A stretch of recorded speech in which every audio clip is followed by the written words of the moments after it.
ربما بعض النساء كيظنوا ان هذه المساله ديال الفديه مع الصيام راها على التخيير، يعني يا اما تخرج المراه الفديه او لا تصوم. لا، هي ليست ككفاره، يعني الكفاره الكبرى اللي هي كفاره انتهاك الحرمه الصوم. من كنتكلموا على الانسان اللي عليه شي قضاء واخروا سنوات ما قضاش، كيولي كيخصو يجمعوا بينهما، بين قضاء هذاك اليوم وحده يقضي ذاك اليوم اولا الايام اللي عليه، وعن كل يوم يطعم مسكينه، يطعم مسكينه. وبعض الناس كيظنوا ان هذوك السنوات يعني الكثيره جدا اللي ما قضتهاش ربما يتضاعف فيها، يعني تتضاعف فيها الفديه بقدر عدد السنوات. لا، هذه بالنسبه لنا يعني كنتكلموا على هذه السيده باقا شابه صغيره، هذه كيدخلوها الفقهاء في منفي المعتاده، هي تعرف عادتها، هي العاده ديالها كتحفظها وكتعرفها جيدا من البلوغ الى الان، كتقدر عدد الايام في كل سنه، كتحسب العدد الايام ديالها. اذا اختلفت طلبت مثلا قالت واش عندي مثلا 20 يوم او 25 يوم، كتصوم 25 يوم، كتصوم 25 يوم، وعن كل يوم تطعم مسكينه. ما قدرتش على الاطعام ربما كثير ولا هذا، كتخرج القيمه ديال هذاك الاطعام كتعطيه، يعني كتوزعه على عدد من المساكين، كتعطي كل مره واحد مسكين، وبهذا تكون ادت لي عليها في هذه المساله. اذا تجمع الايام ديالها وتحسبها وتبدا القضاء، وعن كل يوم تعطي فديه. وبالنسبه للقضاء كيفاش غدير ليه؟ واش ترتبوا واش تجمعوا حسب قدرتها وطاقتها، غير هي يجب ان تبادر. يعني تبدا هذا الصيام، المبادره الى هذا. واش تصوم الاثنين والخميس، ولا مثلا دير هذوك الايام ديال نهايه الاسبوع اذا كان عندها العمل، او لا مثلا تجمعهم مثلا في الوقت اللي كيكون النهار يعني قصير والجو يعني بارد، وهذا ترتبه يعني بطريقه اللي هي غتجيها سهله. غير هو صافي تبدا من الان هذاك المساله ديال القضاء، وتخرج الكفاره حسب حتى قدرتها. واش الكفاره يعني قبل الصوم بعد الصوم ما فيهاش اشكال وقت ما خرجتها مزيان. اذا عليها المبادره قبل يعني يوصل عليها رمضان اخر. نعم. بارك الله فيك سادتي الكريمه. ننتقل لسؤال اخر، سؤال صوتي. مرحبا. عندي الضغط شويه طالع كيطيح، بحال نقولوا الطونسيون، كيطيح ليا الطونسيون. وكنت زيدت واحد الوليد، زيدته في 2009، زيدته في رمضان. 2009 زيدته في رمضان، وكليت الشهر ديال رمضان كامل، ورديت منه غير شي 5 ايام هكاك ولا 6 ايام، وكان كيطيح ليا الضغط بزاف. مع احتمال انا رمضان نطلب الله يقبل مني، يعني كنصومو، ولكن كنصوم بواحد التوتر بحكم العمل. عندي العمل كنخدم، ما رديتش هذاك رمضان كامل. قالوا لي يمكن لك تخرج عليه الفديه، وفديت عليه بالدوبل، ولكن دخلني فيه الشك. دابا كنتسنى الجواب من عندكم، واش نعاود نصوم داك الشيء اللي بقى لي، داك 25 يوم اللي باقيه لي، ولا غير داك الفديه اللي فديت عليه كافيه؟ وكنتسنى منكم الجواب، الله يرحم الوالدين. مرحبا لاله، تسمعي الجواب باذن الله. وسادتي الكريمه، السائله تسال عن انها صمت واحد 5 ايام في رمضان، وبقات لها واحد 25 يوم، علما ان عندها الضغط ما كتقدش انها تصوم. شنو؟ نعم، السائله الكريمه كتقول يعني افطرت في رمضان بسبب الحمل، بسبب الوضع، يعني بعد وضعها، ثم صمت، يعني قضت شي بعض الايام من هذه الايام اللي افطرتها، وبقات لها 25 يوم. وقع عليها نفس الاشكال اللي ذكرنا في سؤالين قبل هذا. ان الناس كيقولوا يعني في مساله القضاء، واش نجمعوا بين القضاء والفديه، او اللي الا خرجنا الفديه فانها يعني تكفي عن القضاء. هذه المساله هذه ديال يعني المراه التي تفطر يعني في رمضان بسبب الحمل او الرضاعه او عادتها، المفروض انها تقضي يعني في يعني هذيك الايام التي افطرتها. طيب المرضع كتقضي مع الفديه. بالنسبه للمفرط في قضاء رمضان، سواء كانت الحامل التي وضعت او الحامل او اللي عندها العاده ديالها، هذه بالنسبه لها الا بقات حتى داز هذاك السنه ولات قادره على الصوم وما صامتش، خاصها تصوم مع الفديه، ما بيناتهمش تخير، مع الفديه. طيب السائله الكريمه ذكرت لنا بعض التفاصيل في هذا السؤال.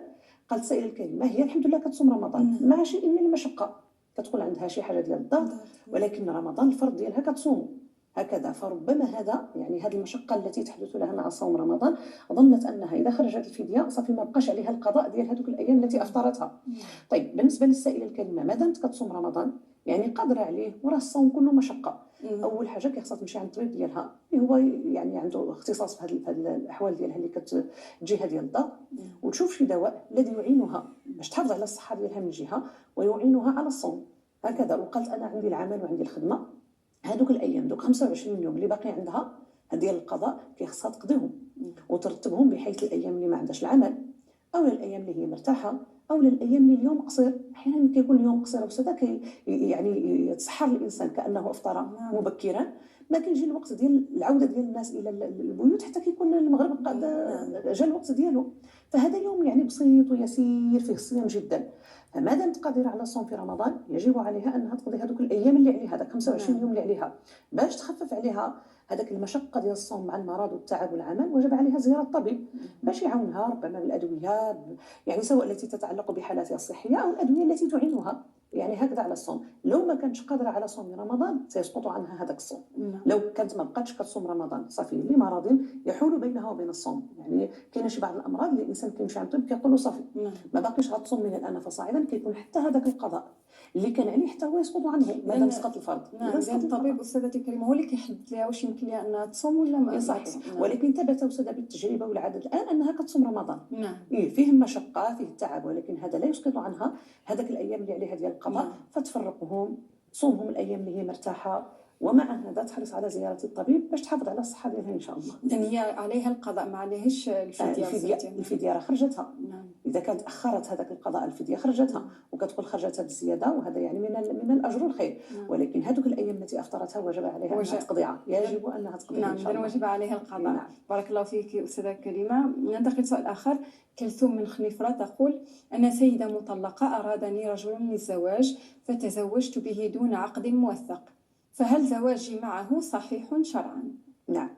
السيدة الكريمة تطرح موضوعا يعني من الموضوعات يعني اللي هي مطروحة اليوم، وهي يعني حقيقة من المشكلات اللي كيعيشوها الناس فيما له تعلق بهذا الزواج اللي كيتسمى الزواج دون التوثيق. كنسمى نحن في المغرب الزواج بالفتحة.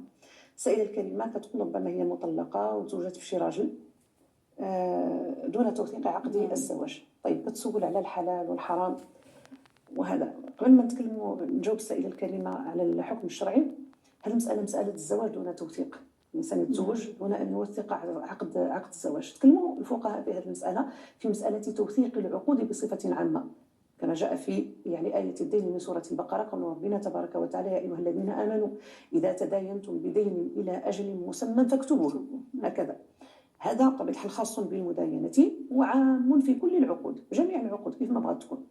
فاكتبوه. هنا اختلف الفقهاء واش الامر هنا للوجوب او للاستحباب، وهكذا. بعض الفقهاء قالوا للوجوب، وبعضهم قال للاستحباب، وبعضهم قال للوجوب. من كنجيو نشوفوا سدا يعني بعض المحققين من اهل العلم اللي يتكلموا على اللي يتكلموا في هذه المساله، هذه مساله التوثيق ديال العقود.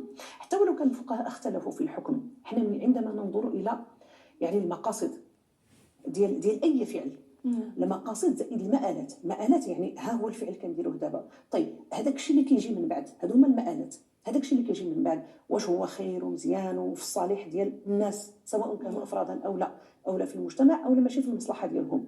هنا علماء المقاصد ومنهم الشيخ محمد طاهر بن عاشور رحمه الله تعالى في تفسير هذه الايه رجح ان الامر بالكتابه هنا للوجوب. واحد العدد ديال المقاصد كثيره جدا ذكرها ورتبها. طيب اذا كان هنا يعني كبار المحققين من اهل العلم رجحوا قالوا لا، مين يكون شي عقد بين جوج الناس راه الواجب انهم يوثقوا داك الشيء اللي بيناتهم، حفاظا على اذا كان في الاموال على الاموال ومنعا يعني التخاصم يعني والخلاف. اذا تكلمنا حنايا على ما هو اولى من المال اللي هو الاعراض والانساب وهذه العلاقات الاجتماعيه وهكذا، فكنقول هنا غيولي الحكم ديال توثيق عقد الزواج هو الوجوب لما رجحه اهل العلم. علاش حنا ملي كنتكلموا على هذه العلاقه الزوجيه، هذه واحد يعني ماذا اقول، علاقه كرمها الله عز وجل ورفع القدر ديالها وسماها الله عز وجل ميثاقا غليظا. ما فيهاش غير الحق ديال الزوج والزوجه، فيها الحق ديال الزوجين معا، وفيها حق ديال واحد المجموعه من الابناء غادي يجيو يعني نتيجه لهذه العلاقه. اليوم حنا كنتكلموا في العلاقات عموما وفي المعاملات عموما في جميع التصرفات، كل شيء يتعامل به الانسان اليوم كيحرص على ان تكون عنده وثيقه توثق هذا التعامل، ربما في امور بسيطه جدا، في داكشي اللي كيشريوه الناس ربما من يعني داكشي اللي كيستعملوه في الغذاء وفي اللباس وهكذا، كيبيع الانسان ويشري واحد حاجه بسيطه وكياخذ واحد الورقه تثبت هذاك الثمن واليوم اللي شرى فيه والمكان اللي شرى منه، ربما البائع اللي باع ليه وهكذا. فيحرص الناس على توثيق كل شيء. ما كيسولوش الناس مثلا على اذا بعتو شريت واحد الارض مع واحد الشخص يعني هل أوثق أو لا أوثق؟ لا، هو يوثق يعني ويحرص على التوثيق لضمان هذا الحق. ولكن في هذه المسائل اللي عندها تعلق بالأرضاع وبأعراض النساء وبحقوق الأبناء وبانتسابهم إلى أبيهم يقع التساهل، وهنا ما خصوش يوقع التساهل، لأن احنا كنتكلموا حنا حتى ولو كان هذا الراجل النية ديالو صالحة ومزيانة، شكون اللي ضمن ليه العمر ديالو؟ يبقى عايش ويبقى هكذا. حتى لو سلمنا يعني بحسن نية الزوج وهكذا، إذا توفاه الله من يضمن حق هذه الزوجة؟ من يضمن حق الأبناء؟ طيب إذا وقعت شي مغاضبة ومخاصمة وفارق هذا الزوج الزوجة، يعني من يحافظ على حقها وحق أبنائها وهكذا؟ فإحنا عندما ننظر إلى هذه المقاصد الكبيرة الجليلة اللي هي متعلقة بالتوثيق، نقول إن التوثيق الآن أصبح واجبا، وأصبح الإنسان خصو يحرص على توثيق عقد الزواج، ماشي فقط لضمان الحقوق، وحتى تستقر هذه الأسرة، وحتى يستقر حال الأبناء وينخرطوا يعني في المجتمع، يعني بالدراسة بالحقوق ديالهم اللي هي حق لهم قبل كل شيء. فمسألة يعني الزواج ديال الفتحة والزواج دون توثيق وهكذا، المفروض أنها يعني يجب أن تنتزع وأن يعني تقتل عن المجتمع بصفة نهائية، خاصة نحن في هذا الوقت سيدتي الكريمة كل شيء موثق. نعم يعني صحيح، موثق بالصورة وبالصوت. صحيح. فمن باب أولى أننا نوثقوا هذه العقود اللي هي صحيح. عقود غليظة كما الله سبحانه وتعالى. صحيح. إذن ننتقل لسؤال آخر سيدتي الكريمة، سؤال صوتي. مرحبا. السلام عليكم، كنشكركم على هذا البرنامج، الله يجزيكم بخير. بغيت نسولكم شنو هو الحكم ديال الزوجة اللي كانت في الدار مع الراجل ديالها وكتاكل وكتشرب، يعني كيصرف عليها وناضعات على النفقة، أنه بحكم أنه ما كيصرف عليها ولكن هو كيصرف عليها. شكرا. مرحبا لاله، تسمعي الجواب باذن الله. وكنذكركم مشاهدينا الكرام اننا سعداء باستقبال الاسئله ديالكم والاستفسارات ديالكم. غير حاولوا الله يجازيكم بخير، لكن ممكن صيفطوا لنا الاسئله الصوتيه في مكان يكون هادئ ما يكونش فيها ضجيج. الله يجازيكم بخير. اذا سيدتي الكريمه، سائله كتسول على انها تقاضي زوجها النفقه وهو ينفق عليها، نعم، هل يجوز لها ذلك؟ هذه الصورة هذه في الحقيقة خلاف الأصل. إذا كان الزوج يعني ينفق على زوجته وهذا واجب عليه، يجب عليه أن ينفق على زوجته بالمعروف حسب القدرة والاستطاعة، يعني والزوجة ديالو كتمشي تتهم أمام القاضي أنه لا ينفق عليها، وربما قد تزور أو تكذب أو هكذا حتى تثبت هذا الأمر، فهي أخذت واحد الحق ماشي ديالها هذا، وهي ما رعتش الحق ديال هذا الزوج ولم ترعى حق الله عز وجل في هذه الأسرة، فهي أخذت واحد الحق ماشي ديالها، وهذا سبب من أكل أموال الناس بالباطل. لأن غادي ماذا أقول، غادي يدخلها في واحد العداد وسد من ماذا أقول من الكبائر، يعني أخذت الحق ماشي ديالها، اتهمت زوجها، ما فرطت في الأسرة ديالها، هي اضطرت الآن للكذب، وماشي الكذب في حاجة واحدة، في أكثر من هذا، ثم شهادة الزور وقول الزور، يعني فهذا واحد العداد من الأخطاء الكبيرة جدا التي ارتكبتها هذه الزوجة. وطيب ربي تبارك وتعالى ما كيباركش في المال لما كيكونش يعني طيب وكيكون من طرق طيبة وهكذا. فأول ما يجب على هذه السائلة الكريمة أن تتوب إلى الله تبارك وتعالى، والتوبة يعني أول ما يجب على الإنسان أن يشعر بالندم، يعني تشعر أن هذا الفعل الذي اقترفته تجاه زوجها أن تندم، يعني وأن تقلع عن الفعل مباشرة هكذا، وأن يعني أن لا تعود إليه مرة أخرى سواء مع زوجها أو مع غيره. غير هذه التوبة بصفة عامة ملي كتكون في عموم الخطأ، وإذا تعلقت بحقوق الناس، إذا تعلقت بحقوق العباد، فالإنسان أي حق من حقوق الناس خداه خصو يردو ليه في الدنيا قبل أن يرده إليه في الآخرة.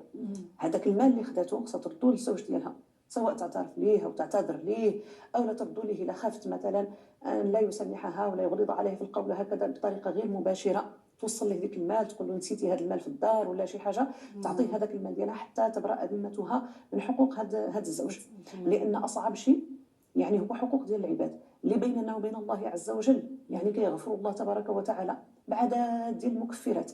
إذا استغفر الإنسان ربه تبارك وتعالى، الوضوء إلى الوضوء، الصلاة إلى الصلاة، رمضان إلى رمضان، كلها مكفرات الذنوب. الحج كذلك يعني كيغفر به الله كل شيء إلا الحقوق ديال العباد. الحقوق ديال العباد مرهونة بعفوهم، لهذا أي واحد خدا شي حق ماشي ديالو سواء كان مالا أو غير مال فالأولى أن يرده إلى صاحبه، الله أعلم. إذا كما قلتي سادتي الكريمة، عليها أولا التوبة وأنها تسمح الزوج ديالها، وذاك المال تحاول أنها تردو ليه بأي طريقة يعني كان. بارك الله فيكم أستاذتي الكريمة، وشكر الله لكم حضوركم معنا. وذكر أنكم الأستاذة خديجة أبو زيد، عضو المجلس العلمي المحلي لعمليات صخيرة تمارا، وأستاذة بجامعة محمد الخامس بالرباط. وأنتم كذلك مشاهدينا الكرام، مشاهداتنا الكريمات، أشكركم على متابعتكم لهذه الحلقة، وأضرب لكم موعدا في الحلقات المقبلة. إلى ذلكم الحين أستودعكم الله، والسلام عليكم ورحمة الله تعالى وبركاته.